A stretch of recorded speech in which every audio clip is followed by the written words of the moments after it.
gente, tudo bem? Bem-vindos de volta a mais uma aula. Galera, a aula de hoje, ela vai ser uma aula que vai encerrar o nosso conteúdo, tá? Então a gente vem aqui algumas aulas já lidando com o mesmo... Ai, meu fone prendeu aqui.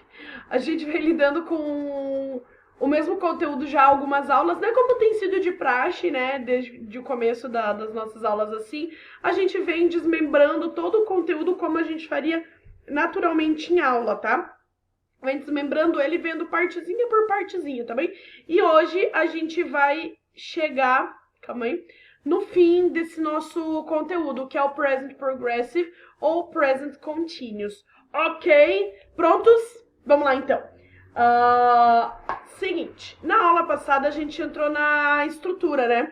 A gente falou já nas aulas anteriores para que serve, quando que usa, de que jeito, quais são as traduções. Entramos na estrutura e agora a gente vai desmembrar na parte afirmative, negative, interrogative, que é afirmativa, negativa e interrogativa, para que não haja nenhuma dúvida, tudo bem? Vamos lá então. A estrutura afirmativa do present continuous, ela vai se formar a partir de um sujeito, o verbo to be, né, o verbo be que vai ser o nosso auxiliar, o verbo com ing e um complemento. Lembrando que aqui a forma do verbo be, como ele é um auxiliar, esse foi o primeiro conteúdo, antes ainda da gente de repente definitivamente entrar no present progressive, foi o nosso conteúdo da primeira aula, que era relembrar o verbo be para saber como usar agora, né? Porque ele é o nosso auxiliar. E quais são as formas que o verbo be vão ser vistas ou vão ser usadas aqui no present progressive? É na forma do am, na forma do is ou na forma do are, beleza? Am para I, para eu, is para singulares, are para plurais, ok? Olha um exemplo lá. Temos aqui, Sonia is wearing a new skirt. A Sônia está vestindo uma nova saia. O nosso verbo principal aqui dessa frase é o wearing, que é de vestir. Como ele tá no present continuous ou no present progressive... Ai, passou um fusquinha tão lindo aqui. Como ele tá no present continuous, ou seja, no present progressive, ele leva ing no verbo. E aqui eu tenho o meu verbo auxiliar, que é o meu verbo to be.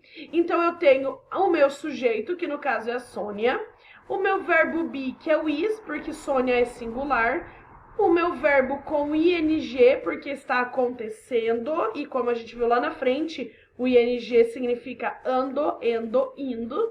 E o complemento, que pode ser sempre diferente dependendo da frase, né? Ele sempre muda de uma frase para outra. A new skirt, uma nova saia, como complemento. So, Sonia is wearing a new skirt. A Sônia está usando uma nova saia. Estão vendo a equivalência 100%? Sônia is, está, wearing, vestindo, uma new, nova, skirt, saia. 100% de equivalência do present continuous para o português. O que é maravilhoso, porque ajuda a gente a formular as frases na hora de fazer atividade estrutural, prova, enfim, né? Qualquer tipo de avaliação que a gente esteja passando. É diferente do simple present, que às vezes tem equivalência, às vezes não. Então é bem complicado. Vamos lá. The internet is becoming a dangerous place. Aqui no primeiro exemplo, eu estou falando de algo que está em acontecimento nesse momento. Eu poderia inclusive colocar aqui no final, right now, nesse momento. Sonia is wearing a skirt right now. A Sônia está usando uma saia nesse momento. No segundo exemplo, eu já não estou falando de uma coisa que está acontecendo agora. Eu estou falando de uma coisa que se tornou verdade. E agora acontece, que é a internet está se tornando um lugar perigoso. The internet is becoming a dangerous place. A gente viu lá na frente que são vários os momentos onde se usa o present progressive, tudo bem? Fica mais claro lá nos slides para trás, no vídeo, se precisar voltar, vocês dão uma checada, tá? Então, o meu sujeito, a internet, porque nem sempre o sujeito é uma pessoa de fato. Is, que é o verbo be, que é o nosso auxiliar. Becoming, que é o verbo com ing, que está se tornando, ando. e um lugar perigoso. Então, eu tô falando de algo que está em acontecimento agora. Portanto, estrutura afirmativa do present continuous, sujeito, verbo be como auxiliar, verbo com ing, complemento. Tudo bem? Tudo pau, meninas? Vamos para a negativa. É bem parecida, é bem similar. Como vocês já viram anteriormente. Só vai acrescentar o not no auxiliar para transformar isso tudo numa grande negação. Então, eu tenho a mesma estrutura, basicamente, com o aparecimento disso aqui, desse nenê aqui no meio. Então, eu vou ter para formar uma estrutura de present continuous na negativa.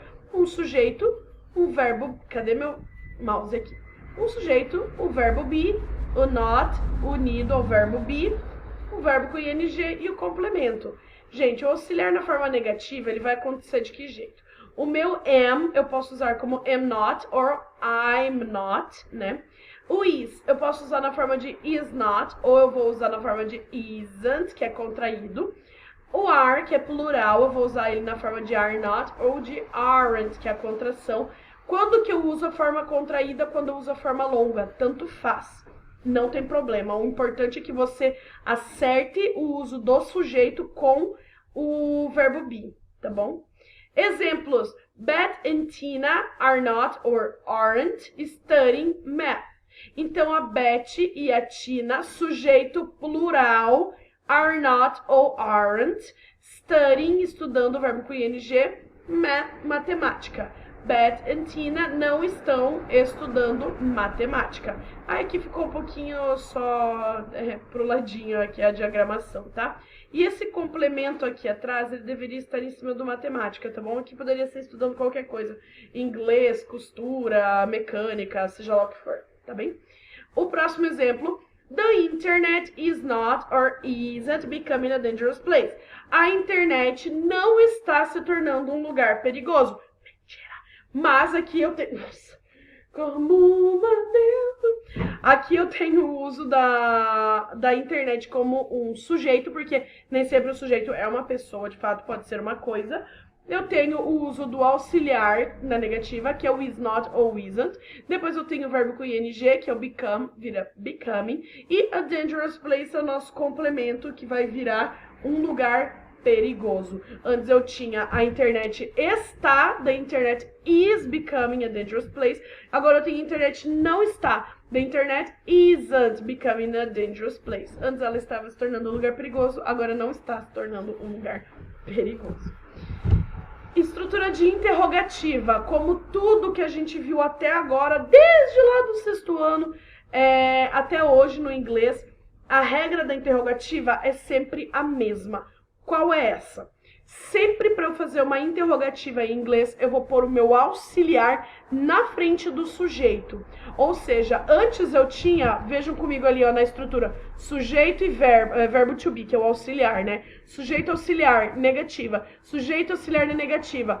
Pergunta, auxiliar, sujeito. Ou seja, eu vou pegar o meu verbo be, que eu estava usando antes lá, vou colocar aqui na frente da frase, porque ele é o meu auxiliar, e só depois do meu auxiliar eu vou colocar o meu sujeito. E daí continua ali, permanece o verbo com ing e o complemento da frase que é sempre diferente, que permanece ali também. O complemento, ele é obrigatório? Não. Eu poderia falar, por exemplo, Beth and Tina... Cadê? Beth and Tina are not studying, ponto final. A Beth e a Tina, elas não estão estudando, ponto final.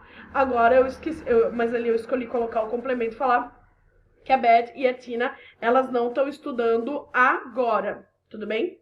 Vamos lá. Exemplos, então, da interrogativa, beleza? Eu vou ter o meu auxiliar primeiro, o sujeito depois, o verbo com ing e o complemento. Então, em vez de Beth and Tina are ou aren't, eu posso falar Are Beth and Tina studying math? Or aren't Beth and Tina studying math? Eu tenho, elas estão estudando matemática, elas não estão estudando matemática, tanto faz se eu for perguntar na afirmativa ou na negativa. Mas se eu for perguntar na negativa, o meu auxiliar, ele tem que ser contraído. Nunca are not Beth and Tina, por exemplo. Is ou isn't the internet becoming a dangerous place? Então, a internet está se tornando um lugar perigoso, a internet não está se tornando um lugar perigoso, seja lá se a minha pergunta ela for na afirmativa ou na negativa, se eu colocar ela na negativa, tem que ser contraída, e sempre para ser uma pergunta tem que estar na frente do sujeito, beleza? A gente tem o present continuous encerrado aqui. A gente vai ver exemplos ainda, mas no geral, o que eu tenho sobre o present continuous, então?